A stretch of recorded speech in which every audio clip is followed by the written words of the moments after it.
Muy buenas tardes a todos y todas. Bienvenidos a esta nueva función de la nave de los sueños acá en la Biblioteca Nacional. Estamos ya en la segunda función del ciclo de este año en el cual la nave va a estar cumpliendo los 30 años, así que seguramente a lo ¿Por largo qué me del mirás a año... mí? ¿Por la edad? No, porque no lo parece. No, estaba anunciando que seguramente a lo largo del año vamos a tener motivos para festejar, para celebrar, en Sí. este contexto que en esas uno se tiene que buscar también los motivos para Y festejar. además el cine nacional, viste que siempre es alentador. Siempre, Siempre sí. presenta variables, siempre encuentra la manera de sobrevivir, de crear, de generar. Desde la independencia es infinito lo que se crea en el ámbito del documental, pero también en el corto, en el Exactamente. Bueno, en videoclip, la en las ficción, en las animaciones. distintas, sí, en los distintos formatos y en los distintos lenguajes, el cine argentino, por suerte, tiene todavía mucho, mucho Mucho. para Es contar. más, te cuento que creo que tenemos un poquito más de 1000 funciones acá en este auditorio. La cantidad de material que ha pasado y nunca hemos tenido que repetir una función porque siempre hay muchas películas que quedan sin programar de tantas que hay. Es decir, la calidad a veces no se lleva de la mano con las pocas pantallas que tenemos. Por eso sigue siendo siempre importante. Que Sí, el la, encuentro, ¿no es cierto? Proponer este encuentro también con los realizadores, las realizadoras, me parece que también es un plus, que no solamente es ver la película, sino después también conocer un poquito más sobre la cocina, sobre las motivaciones, etcétera. es lo que se crea. Y bueno, y hoy tenemos una función altamente emotiva, con mucha información. La película es hermosa y ya la van a ver y la vamos a compartir. Y quería en esta apertura invitar a un amigo que además tiene mucho que ver con el espíritu Con el ciclo, bahiense ¿no es cierto? También, sí, sí, y por además es supuesto. de las personas que ha tenido siempre más confianza en nosotros y que ha permitido que a lo largo de los años siempre pudiéramos seguir ofreciendo una pantalla al cine argentino. Así que antes de hablar con los músicos y meternos en el espíritu de la película, vamos a tener una charla con nuestro director de Cultura, Guillermo David. Lo recibimos con un Adelante, fuerte aplauso. la Biblioteca Nacional. Amigazo. Nos interesaba charlar un poco con vos por dos motivos. Primero, o sea, tener unas palabras tuyas como de inicio del año, de recomienzo, y además por una curiosidad que compartíamos con Dani y veníamos charlando un montón, que es que vos has sido un habitante de la vida cultural de la ciudad de Bahía Blanca. Y nos gustaría que vos nos pintes un poco cuál es la bahía en la que vos creciste, qué pasaba culturalmente. Cuando nosotros empezamos con la nave, me acuerdo que ya estaban las editoriales independientes, siempre Sí. que íbamos con la... Si tenés 10 horas, te puedo contar algo. ¿Cuál es la ciudad en la que vos creciste y qué veías? Bueno, primero, gracias. Gracias a todos mis amigos y algunos no conocidos, bahienses. Yo viví 44 años en Bahía Blanca y hace 18 que estoy aquí. Eh, Bahía Blanca es una ciudad compleja, como todas las ciudades, pero que gusta de enfatizar su singularidad. Porque efectivamente tiene unas personas y colectivos culturales, de lo que vamos a hablar, no hablemos de política, eh, con un acervo muy impresionante. Uno podría remontarse a la presencia de Pairó, la presencia de Martínez Estrada, no sé, las vanguardias de los 60, pero la que vivió mi generación era la generación, yo nací en el 65, la generación Malvinas, pues Malvinas, dictadura, digamos, que fue una generación que vivió en un contexto, los compañeros de la película también forman parte de esa generación, son mis amigos, en un contexto donde era la salida de la dictadura y particularmente con la eclosión de la guerra Malvinas, pero lo que vino después, la primaria democrática, que era una efervescencia cultural impresionante. Donde la música era uno de los motores, uno de los motorizadores de la efervescencia cultural. En ese momento sin ningún tipo de apoyo institucional de nada, era todo autogestionado, nos bancamos nuestros instrumentos, nuestros estudios, nuestras grabaciones, nuestros recitales, hemos cargado con Pedro Giorlandini tambores para hacer, poner unos tablados en el club universitario o en el playón de la Universidad del Sur para tocar ante 10.000 personas, digamos. Ha pasado esa escena muchas veces. O sea, muy Digamos. participativa también la gente. Muy participativa con el tip muy peculiar de que tenemos la sensación, por lo menos mi generación, de que estábamos participando en un movimiento de resistencia. digamos, porque la sociedad, la cultura bahiense era profundamente conservadora, la dictadura era muy fuerte y siguió existiendo, no solo el espíritu de época, sino las mismas personas que sabíamos que habían torturado, estaban en la calle. Yo conocí, cuando me vine a vivir acá, vengo en conversación con amigos porteños, nunca habían conocido un torturador. Yo conocí como a 20, digamos, no solo en los juicios, en la vida cotidiana, en la calle. Digo, esta es la experiencia del bahiense promedio de mi generación, donde poder encontrar espacios de socialización articulados en torno a la cultura, tiene que ver con la música, sobre todo con la música, pero también con la literatura, con los espacios que eso está, los poetas mateístas, ¿no? Está Sergio Raimondi, Omar Chauvier, muchos de ellos compañeros de colegio. Pedro Giordandino, que no me acá, está inundado en Bahía Blanca. Pedro, mi amigo del primer año del secundario, digamos. Salimos del colegio, en las escuelas de la universidad y las escuelas medias de la UNS se llaman. Terminología para porteños, ustedes sabrán disculpar. Hacíamos 2 cuadras, hacíamos solo de Pedro, o Ramiro Musotti, fue uno de los grandes músicos de la Argentina, y ahí tocábamos. El primer tema que compusimos, que lo traía con Pedro y decíamos tenemos que volver a grabarlo, tenía 4 palabras y 2 acordes, y era un blues que se llamaba Ha muerto el Papa, porque había muerto Juan Pablo I en el 81. Mirá. Entonces dijimos, che, es el momento de regrabarlo porque en algún momento puede ser un hit mundial. Bueno, podría contar muchas cosas, pero básicamente creo que esta película, que vi, ya la vi, refleja un poco el espíritu y la permanencia de una banda de 3 amigos, 2 de ellos están aquí, que de algún modo es como la caja negra de la historia cultural de Bahía Blanca de los últimos 30 años. Como La Nave es la caja negra del cine independiente.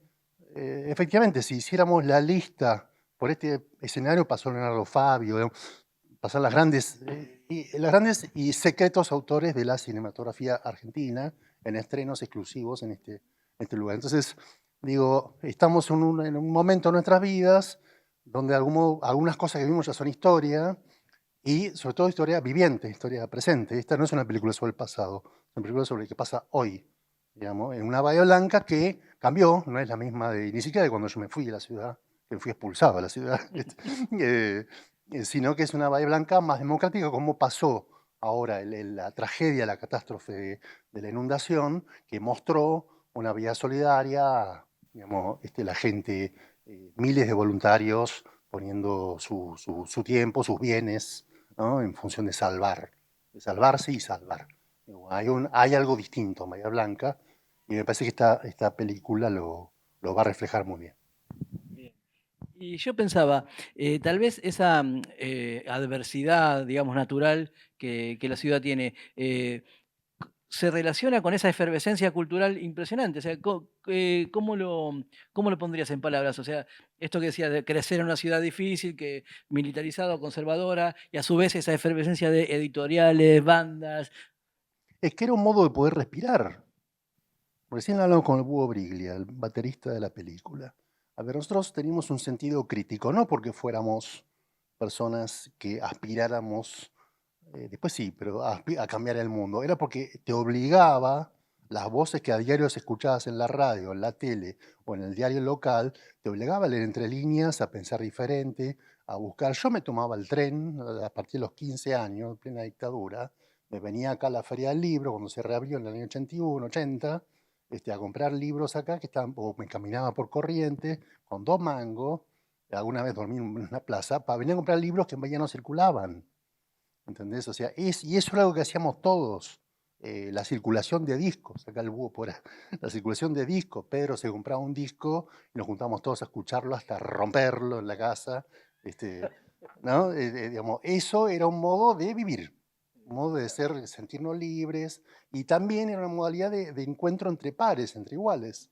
Como siempre pasó en todas las etapas históricas, los jóvenes se reconocen por la vestimenta, por el habla, pero era muy fácil reconocerte. Varias veces fuimos presos también. Muy fácil reconocerte en Bahía en 1981. Digamos, el día en que empezó la guerra de Malvinas, estábamos tocando con Ramiro Musoto, con el Canta Weiner, con el Espiga de la Loza, estábamos tocando, y por ese sentido, tomamos la Malvinas, eso está grabado, Pedro tiene esa grabación. O sea, era ese clima. Era un clima, la idea de por lo menos encontrarte entre pares en una ciudad muy, muy violenta, muy compleja, muy Hostilidad muy grande, oscura, claro. encontrarte pares en los pequeños resquicios democráticos que había, ¿no? Y además lo que hace un ratito charlamos con Sergio acá en cabina, él me decía, fui a tocar 4 veces allá con mis bandas y siempre estaba lleno y la gente iba y le interesaba y le gustaba y apoyaba. Bueno, Ese hay es una el- gran cultura musical en Bahía Blanca por muchos motivos, es largo explicar, pero, por ejemplo, en los 90, ahí está Fede Randazzo, en los 90, su papá, y él también, y yo también, participamos de su papá produjo el Bahía Open Music, que merced al 1 a 1, a Bahía Blanca iban que no pasaban por Buenos Aires, fue Hermeto Pascual, Alberto Gismonti, Michel Petrucciani, o sea, vimos a lo mejor de la música mundial en Bahía Blanca, llenable, habíamos 2 veces, hemos estado comiendo con Hermeto. Hermeto compuso un tema Bahía Blanca, A ese ¿entendés? nivel, Claro. claro. Andy Summers se enamoró de una chica, se quedó un tiempo largo tocando ahí. Era un Cuando estaban con los personaje. polis, Claro, está ahí, uno de los Ramones también se quedó en Bahía. Digo, pero eso que es la es anécdota, en increíble. realidad hay una orquesta sinfónica, hay una larguísima tradición de compositores y de músicos. Ahí, mi hijo trabaja en el municipio, está haciendo un censo de actores culturales, digamos, censó 2.600 músicos en una ciudad de 340.000 habitantes. Estamos hablando de eso. Escritores también, o sea, Editores, escritores, poetas, pintores. artistas plásticos, hay de todo, hay mucho, digamos, per cápita, ¿no? Ahí me sale el bahiense, digamos, yo que he recorrido todo el país, Claro. es una excepcionalidad, no sucede en otras provincias, digamos. Uno puede decir, bueno, La Plata, efectivamente, sí, claro, pero después vas a otras La provincias y no Plata, tiene ese, Rosario, o sea, y se te no tiene termina. ese Claro, movimiento, ese digamos. movimiento. Bahía Blanca no es una ciudad enorme, no es una ciudad chica, está ahí en el medio, ¿no? Nunca, siempre también encontró su límite demográfico y cultura industrial, digamos, pero culturalmente siempre fue muy potente, con estos nichos que tienen que ver, algo que hablamos recién, también con la transmisión. Todos tuvimos grandes maestros, digamos, una generación previa que te transmitió, que te enseñó a tocar, que te enseñó a leer, que te abrió las puertas de su casa, su biblioteca, pasaba los discos, ¿no? Entonces, el desafío es, bueno, la forma de socialidad que permite la transmisión, cómo funcionan hoy en día, donde supuestamente la accesibilidad a la cultura es total, sin embargo, la transmisión que es personal es de maestro a discípulo, para ponerlo rápidamente, y de pares, en el encuentro personal, no virtual. Digamos, eso es lo que está en juego, y eso es lo que hace una cultura exista, perviva, se recree, ¿no? Pero bueno, no quiero hablar más yo. Hablen ustedes. A mí me surge una última cosa, o sea, ¿cómo te resuena que ya empieza a haber documentación, bueno, hasta una filmografía sobre la vida cultural? O sea, vos que además creciste y la viviste y todo, y ahora ha pasado el tiempo y de golpe, bueno, ya empiezan a aparecer películas que testimonian. O sea, ¿cómo te resuena a vos humanamente que empiece a Eh, pasar eso? Estamos viejos, eso, es tan simple como eso. Cumplí 60 años hace un mes, querido. La que me deprimí, encima me decís esto. Debe No, ser que a todas las efectivamente, generaciones nos yo pasan. ya he sido reporteado hasta el hartazgo en cuanto a documental sobre Blanca Haya. Efectivamente, somos parte de una historia que en cierto punto también es bueno que sea considerado el pasado. Hay muchas cosas que mejor que pasaron, digamos, Y ¿viste? que vendrán otras que A sean veces lo distintas. mejor del pasado es que ya pasó y otras veces no. Hay que recrear, que poder pasar por la zaranda y decir, bueno, ¿qué queda acá, no? Sí, efectivamente, pasaron 40 años todo esto que estoy contando, digamos, no pasaron 2 días. Cuando yo era adolescente, 40 años atrás, de la Guerra Civil Española. Claro. O sea, ¿entendés? Digo, estamos hablando de grandes siglos históricos, casi medio siglo. Entonces, bueno, es lógico que Bahía Blanca y que todo lo que nosotros vivimos sea parte de la Parte de la historia y historia. seamos testigos de una historia que pasó. Yo mismo escribo sobre eso, digamos. Y está bueno. El tema es que no pase al Que no olvido. pase el olvido, claro. Que no pase al olvido Eso era lo que y me que sea quería. como una especie de el pase del testigo, como se dice en las carreras, ¿no? El testigo, el palito que le pasas al... El otro día murió Barco, el entrenador de los colegios de toda nuestra generación, que nos hacía correr en la cancha del Parque de Mayo con el pase del testigo. Bueno, el pase del testigo es muy importante. Es muy El pase importante. del testigo es, bueno, la siguiente generación que tome la posta y siga, pero para eso hay que hacer estas cosas, películas, libros. Películas, discos, libros. Guillermo, mil gracias. Especialmente en este momento que, o sea, sabemos el sentimiento tuyo hacia tu ciudad y, o sea, mil gracias por las palabras y por estar acompañándonos. Una sola cosa sobre eso quiero decir. Siempre que hay una catástrofe se juega la nobleza y la miseria de una sociedad. En primer lugar, la nobleza, sale todo el mundo descubre que existe un vecino en condiciones de fragilidad y lo ayuda, pero también aparecen las miserias, digamos. Una de las miserias que están apareciendo en Bahía es que es el juego de la antipolítica, que es hijo del 2001, de algún modo el que se vayan todos, ¿no? Es hijo de este gobierno que considera que toda la política tiene que ver con una casta privilegiada, con privilegios. Entonces hay una cosa de no al gobernador, no vayamos con las instituciones estatales, vayamos con las ONGs que hacen un gran trabajo loable, lo hacen entre otras cosas porque están articuladas con los gobiernos local y provincial. Digo, me parece importante señalar esto, es el Estado, estamos en la Biblioteca Nacional, son los organismos claves del Estado porque preserva su memoria, no es el Estado, el organismo último de reparación. No solo económica, la economía se va a reparar. Bahía Blanca, como cualquier ciudad que se va a reparar. El tema es lo que pasa en las almas de las personas, en el espíritu, en la memoria, ¿no? Entonces, ahí es donde el Estado tiene un rol para decir. Naturalmente, articulado con las organizaciones de la sociedad civil, ¿no? Las iglesias, los clubes de barrio, las ciudades de fomento, en fin, los partidos políticos, las bibliotecas populares. Digo, todo ese entramado que en Bahía Blanca es riquísimo. Me parece que con esto hago un llamado, me parece que es importante que no deje pasar la mezquindad, que no vuelva al 6 de marzo de la guerra de todos contra todos, solamente buscando la ventaja personal y donde el bien común queda secundarizado. Me parece que la idea del bien común encarnado por el Estado y las instituciones sociales colectivas, me parece que es la clave de que este país y nuestro país y nuestra vida sea un poquito mejor. Y ahora vamos a hablar de cine y de rock. O sea, Sí, claro que sí. Seguimos en total Tuvimos una buena sintonía. introducción, ¿no? Sí, sí, nos dejó todos con la vara muy alta. Sí. Ahora vamos a conversar con los chicos previo a la proyección. Es muy conmovedor realmente lo que han hecho. Pero Bueno, que lo cuenten entonces también ellos. invitamos y recibimos con un fuerte aplauso a Mursi Buscairol, director de Fan, y también al Búho Briglia, ¿verdad? Me dijeron que venía él también. Ahí va, muy bien. Por ahí, si Mursi nos podés pintar un poco qué es lo que te lleva a vos a querer hacer esta película. Bueno, el título lo dice. Yo era fan de la... Realmente me rompió la cabeza. De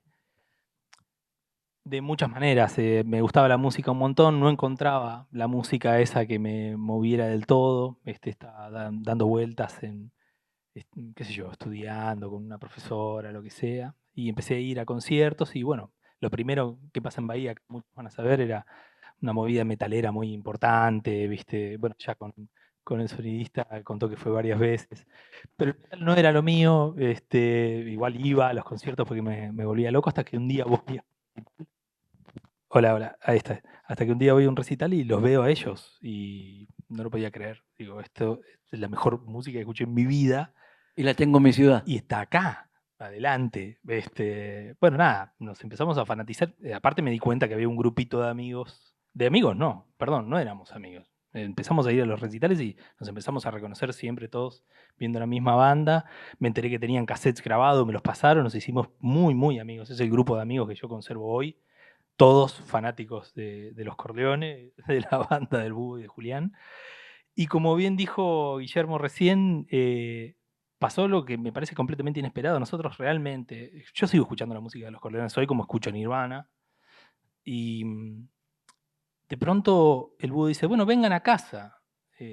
¿Cómo? ¿A qué? Y vengan, qué sé yo, a estar. Escuchar música, Y charlar, íbamos y claro. estaba la puerta abierta directamente, no había ni que golpear. Y digo, pero esto es una genialidad, ¿qué onda? Y ustedes toquen. Y de pronto pasaron a ser esos maestros, es decir, la banda que nos rompía la cabeza, que aparte estaban haciendo una música que pocos de meses después empezó a aparecer en la tele y en la radio. Fue una locura realmente muy movilizante y bueno, a todos nos convenció de que más allá de lo que uno pueda dedicarse en la vida profesionalmente, la entrega a lo que uno lo mueve, lo conmueve y a los que nos gusta la vida cultural y el arte, bueno, y por sobre todo la música, que nosotros somos músicos, tenés que ir a buscarlo, tenés que estar ahí y tenés que conocerlos. Yo después me hice, por suerte, muy amigo de los tres, de Pedro, que no está acá, pobre hoy, de Julián y del Búho, pero después de ser fan de ellos, de ir a verlos, se convirtieron todos abrieron sus puertas para que aprendamos a hacer la música que nos gustaba. Es increíble. Sí, perdón. ¿Y cómo pasaste después a decir, bueno, ahora voy a hacer el documental? Justo hoy leía, mira, porque pensé en el título del documental y se me vino a la cabeza las veces que Mariana Enríquez habla sobre lo que es ser un fan, ¿no es cierto? Ella dice que ser fan es algo creativo, que no es alguien que está ahí como un tarado viendo lo que hace su fan.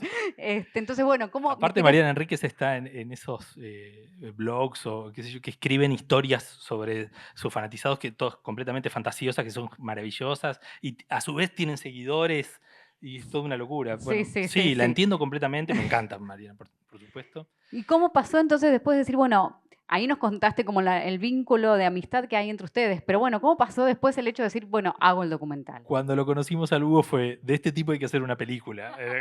Fue un chiste como automático que tuvimos los que lo amamos, porque al Hugo lo amamos mucho. Es realmente un padre. Y por la apertura, es realmente un abridor de cabezas, es un gurú cultural posta.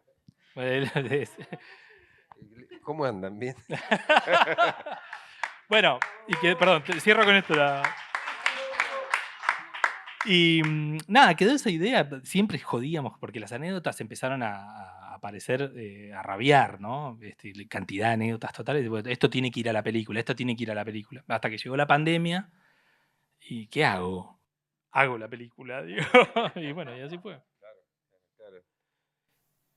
Siempre fuiste una persona que hacías registro, aunque no fueras consciente quizás. Yo te recuerdo muy niño con una cámara de fotos entrando a casa y sacando fotos que yo no sabía que estaba sacando fotos, por ejemplo. Entonces como que él siempre tiene una situación con el registro, ¿no? Y después, obvio, la amistad, nos hicimos amigos y lo demás, ¿no? De ahí que hay tanta data que nació esto. Para nosotros es como una gran sorpresa, o sea, que alguien haya podido realizar algo así, ¿no? Que es amigo nuestro. Y es de Bahía. Lo que pasó fue eso, cuando me empecé a tomar como en serio hacer la peli, digo, a ver, ¿y qué tengo filmado de los chicos caseramente? Y tenía registro desde el año 96. Lo primero que tengo filmado de él es del año 96. La película habla de unos años antes. Pero bueno, ellos me completaron esos años que me faltan, digamos. Digo, bueno, con esto armamos. Y bueno, nada.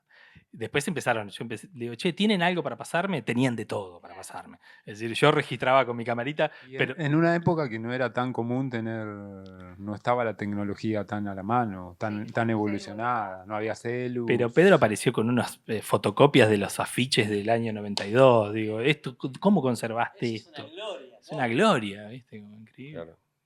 Bueno, sí, bueno, sale de ahí. Un poco, es medio una película pandémica, pero sobre un metejón que teníamos desde siempre, desde que los vimos. Como que nos parecía también muy injusto que grupos que no nos gustaban tanto como Nirvana le fuera bien y a los Corleones no. Entonces hay que hacer un poco de justicia acá, ¿viste? ¿Y cómo trabajaron? ¿Cómo fue la dinámica de trabajo para que el documental los que por ahí no se dedican tanto a la realización, o sea, es un laburo infernal, hay que escribirlo, hay que escaletarlo, hay que preproducirlo, hay que armarlo, hay que guionarlo, hay que sentarse a editar, a veces nos cierra, hay que rearmarlo de vuelta, o sea, ¿cómo trabajaron juntos? ¿De qué cosas discutían? ¿Cómo era esa cocina entre la banda y vos? Para llevar en un momento y decir, bueno, luego lo terminamos. No, los chicos fueron realmente maravillosos en el sentido porque yo les mandé la película, hice la peli. Les iba pidiendo cosas y bueno, y en un principio digo, bueno, se van a enojar, qué sé yo, pero bueno, lo cierto es que las cosas, me di cuenta que tenía que sacar. Esa es la parte de ser amigos que estuvo buena. Es el fan 2. Tenemos que hacer el fan 2 ya, tenemos todas las partes que... Claro, el 2 sale cuando, bueno. Eso es lo que cuando escuchaba a Guillermo recién pensaba, digo, ¿cuántas películas faltan hacer? Sí. Claro. Yo no empecé haciendo, perdón. Sí. No, es un trabajo de años. Sí. Porque no es solo de la pandemia. Vos venías con el proyecto por ahí no tan decidido, o es como que había una especie de mito de la película del Murci, que iba a ser para nosotros, para los Corleones, va a ser la película, y era como medio... Era medio joda. Claro, era medio joda, digamos.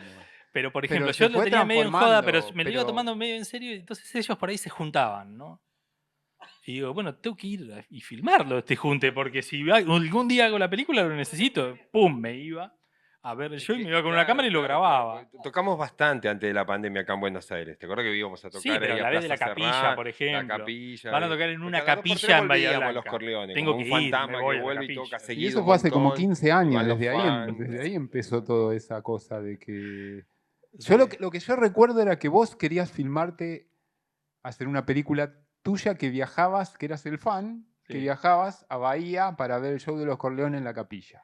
Bueno, claro, ese era- Ahí empezó eso que fue hace en una como capilla. 15 años. Increíble. Una capilla que se hacían fiestas, tocaban Una capilla bandas. de un reales. lugar. De real en una zona de campo, sí, que Sí. sí. Lindo lugar que se hacen cosas. Bueno, nada, y de esas hubo como muchas. En la pandemia realmente como que se trastocó todo y no sabía bien qué hacer, y una amiga estaba haciendo un taller de guión y buscaba gente que como para probar, ¿viste? Y le digo, bueno, yo no sé, vos tenías la película de tus amigos. Me dice. Le digo, no, pero eso, dale, ayúdame y hacemos el taller de guión. Bueno, y cuando me puse a escribir una fábula, digo, bueno, ¿cómo podés mi película? Los agarro a los chicos y salimos a patear Bahía Blanca y que me vayan diciendo en cada lugar qué fue lo que hicieron o qué pasaba. Y me puse a escribir fantaseando eso, los distintos lugares. Agarré un mapa y me iba poniendo los lugares y me entré a cebar mal. Y dije, esto no lo voy a poder producir jamás, necesito $10.000. ¿Qué digo? 10 millones de dólares. Y digo, pero yo tengo imágenes de los chicos en la mayoría de estos lugares. Digo. Así que me fui armando como esa cosa. La pegué, hubo un primer corte muy, muy crudo. Y Después vinimos bueno, acá a grabar los quedé- discos también. claro, se les ocurre a ellos decir, che, van a ser 30 años. A todo esto lo van a ver en la película, pero la banda duró 6 meses nada más, en 1992. Un poquito más. Un poquito más, bueno. Un año y casi medio. Y a nosotros nos rompió la cabeza a todos. Entonces era, che, nos vamos a juntar a grabar los discos de los Corleones. ¿Qué discos? Y yo decía, bueno, y los acomodaron y grabaron los temas Fue hace esos. poco eso en Buenos Aires. ¿Cuánto hace? 2018. 2018. No, hace un montón, Pues pasa ya el hace un tiempo. montón. todo. No fue así tampoco. Bueno, Pero tuve vinimos que a ir grabarlo, también, vinimos a obviamente, a Fines de grabarlo. 2018. Bueno, y así fue pasando, qué sé yo. Y bueno, acá hay mucho material. Fui armando como un corte, se los mostré, les gustó primero la fábula. Bueno, como que me tiraron una mejor. Y después dicen, bueno, hay que hacer el show de los 30 años.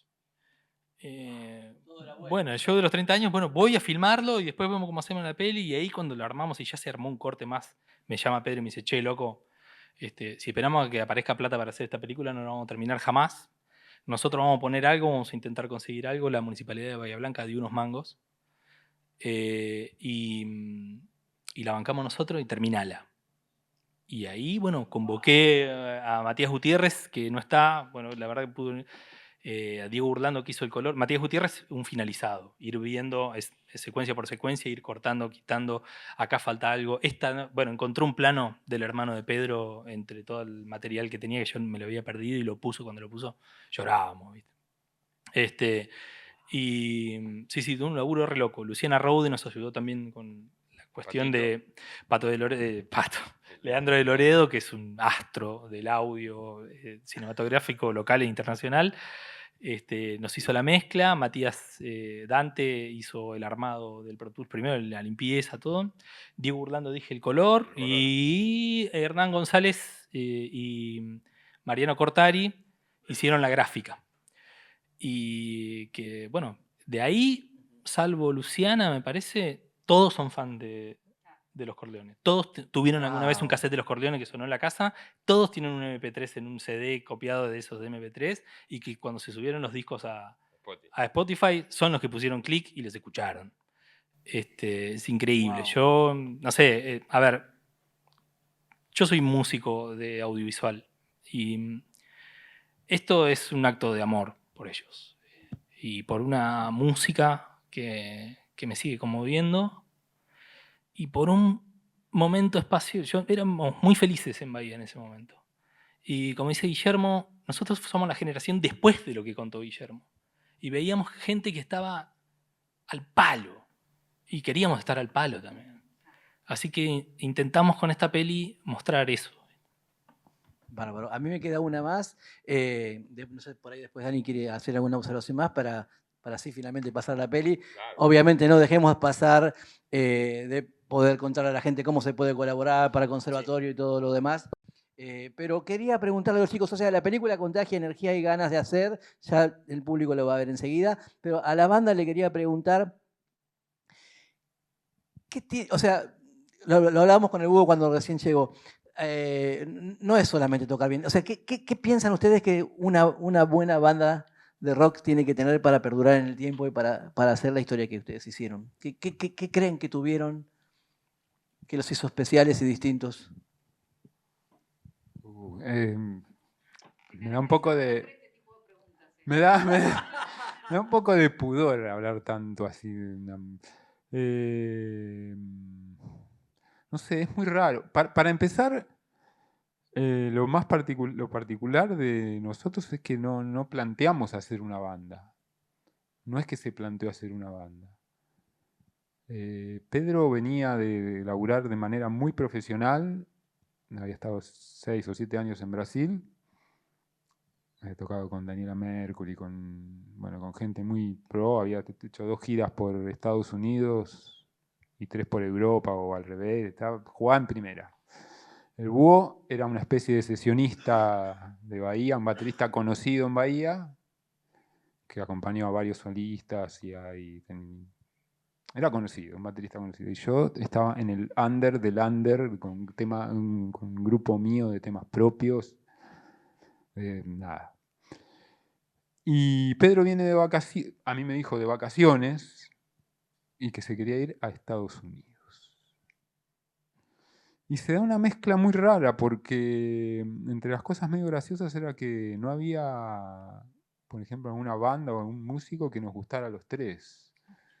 Era muy loco. Si algo a Pedro y a mí nos gustaba mucho, el Búho medio no lo conocía. A ellos 2 les gustaba algo mucho, yo medio no lo conocía o no me gustaba.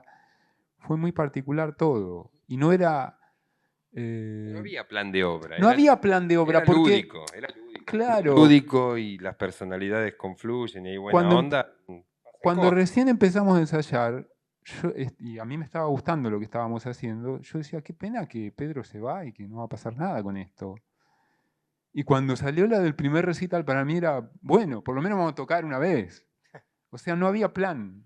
Y bueno, quizás eso fue lo que hizo que sea algo particular. Se nota que es muy espontánea la banda y muy original. Yo lo noté al toque, que no había una impostura de ningún tipo. ¿No? Y bueno, me parece que también por ahí vos decís, pero ustedes estaban informados, estaban tocando una música que empezó a sonar al toque en todos lados, que se convirtió como, digamos, qué sé yo, no sé, escuchaban discos copados, que nosotros no podíamos creer, digo, ¿qué están escuchando esto? ¿Viste? Y bueno, Sí, había una información y había mucha curiosidad. Claro. Y de distintas influencias de los 3. Los 3 no éramos... Yo al Búho lo conocí tocando en Los Corleones. Yo sabía quién era, pero no lo conocía. Pero íbamos descubriendo los instrumentos también, ¿viste? Todas las tardes nos juntábamos a tocar. Comíamos juntos, después Era una locura, sí. salíamos a vaguear por la ciudad. Que era una situación artística inocente, si se quiere, en un punto. Y a la vez aprovechando, perdón. En otro no. Claro, en un punto hay una inocencia. Y en él también hay una inocencia perversa. No, y a la vez aprovechando que Pedro venía con toda la disciplina y toda la cuestión Pedro profesional. Tenía como la tabla profesional la tenía él, pero también de ahí transmitido con onda, ¿no? O sea, obviamente, sí. Estaba bueno, y sigue estando bueno, así cuando nos juntamos a tocar la pasamos bien. Entonces, esa es la idea, ¿no? No nos vamos a hacer una banda, ¿viste? Dani. ¿Cuál es la actualidad de Los Corleones? ¿Qué pasa hoy con la...? Los Corleones es que, a ver, hay ganas de seguir tocando. Ahí va. Hola, sí. Hay ganas de seguir tocando, hay ganas de seguir grabando. Nada, está como está siempre, es así. Nos juntamos, enchufamos, sale. No hay misterio. Pasa que no estamos logrando ahora el momento. Yo tengo una idea que quizás lo logremos ahora si Pedro está de humor, ir a Bahía, hacer que Julián venga, abrir un lugar que está en la Avenida Colón, que se llama Bailotage, que es muy grande, no sé cuán detonado habrá quedado con el agua, llamar unas cuantas bandas de la ciudad y enchufar y tocar hasta que dé, pero para juntar cosas, ¿no? Plata y recaudar y demás. Bien. Vamos a ver si lo hacemos también, pero... El alias del Eso. conservatorio es muy importante para donar, ¿no? ¿Cómo es, Eva, por favor, el alias del conservatorio? ¿Cómo era? Hay que buscarlo, yo no lo sé Yo de me lo memoria. acuerdo, es coop.concert.música.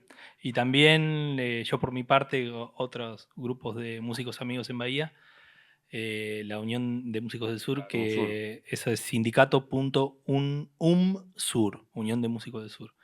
Nada, realmente está todo hecho mierda en Bahía y la guita ayuda en serio. Así que nada, los que puedan, nosotros, a ver, hay un montón de lugares que se puede ayudar. Decidimos en esta fecha y en concierto que vamos a hacer, focalizar un poco en los músicos, porque bueno, si no, a todo el mundo hay que ayudar.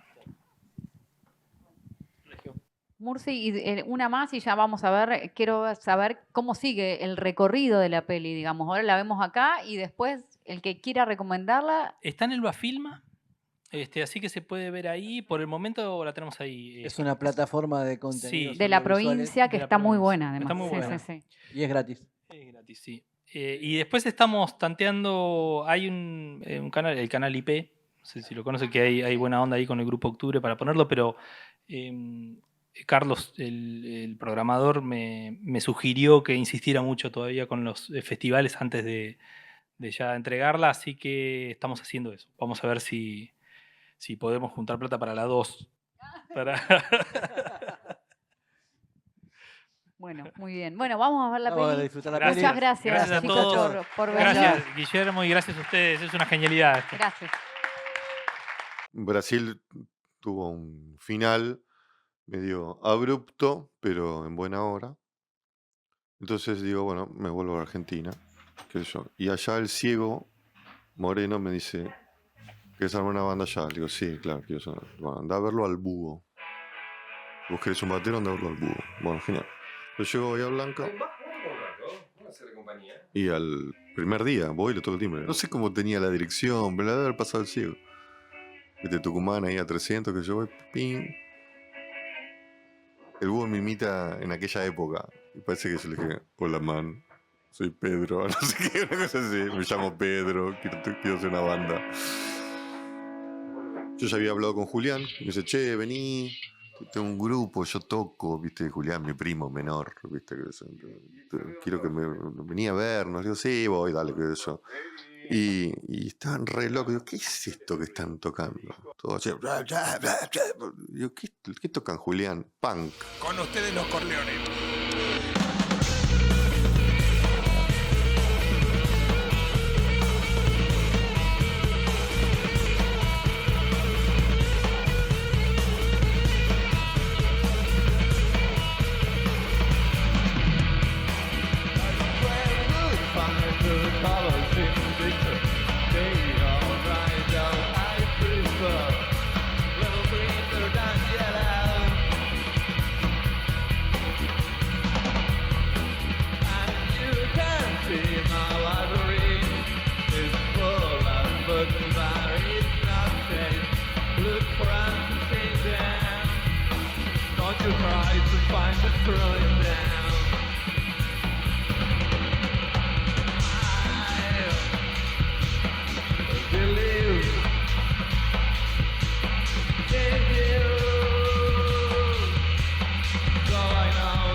Somos los Corleones, no hablamos mucho.